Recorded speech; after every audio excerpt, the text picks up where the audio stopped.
Austria. I know you got into bodybuilding very early as a young kid, but what was your dream at that point? Did you think, I'm going to be a bodybuilder, that's it, and that's what I'm shooting for? I mean, you're a young kid in a small village in Austria. Speaking of which, my good friends Michael and Christine are right down here. They actually live in the town next door to Graz in Austria. So big shout out, hometown crew. What was your dream back then? Well, my dream was to get out of there. You know, I mean, no, but you have to understand, when I grew up, it was after the Second World War. So they just lost the war.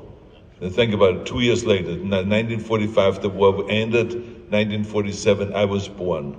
We were occupied by the British. And part of Austria was occupied by the Russians.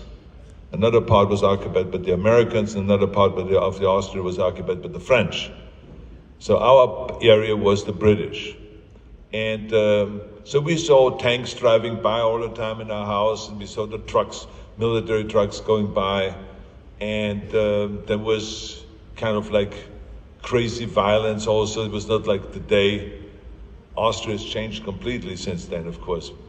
You know, now those things don't exist, but in those days, the kids got beaten, you know, you get smacked for everything, hit with the belt buckle, with branches of some bush or something like that. They would come in and they beat you with that and all this. So it was, and I think that everyone was drinking a lot because they lost the war, so they were depressed over the loss of the war, and they were being led into the wrong direction by some crazy dictator that was going nuts, and they wanted to go and conquer the world and all this.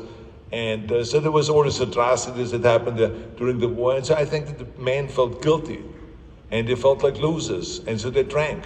And so they hit their kids, and they hit their wives, and it was just this crazy kind of environment that was not a happy kind of upbringing for me. And so I've had only one thing in mind, and this is, I got to get out of here. So when I saw the first kind of films, when I was like 10, 11 years old, in school, documentary films in America, I said, what am I doing here? This is where I want to go. And so it just happened to be that I got into bodybuilding, where I felt like, well, this is a sport that maybe could take me to America. You know, because I started reading about Reg Park, that there was a British bodybuilder that won Mr. Universe, and he went to America, and he went to Hawaii, and to Santa Monica, to Muscle Beach and all this. Then there was Steve Reeves over there that was doing Hercules movies. Both of them were doing Hercules movies. They say, I got to go and be another Steve Reeves or Reg Park. And so that was my goal. So I was just visualizing that very clearly, winning that Mr. Universe contest, training like hell, and so I had a specific goal in mind to win the world championships in bodybuilding and then to get into movies.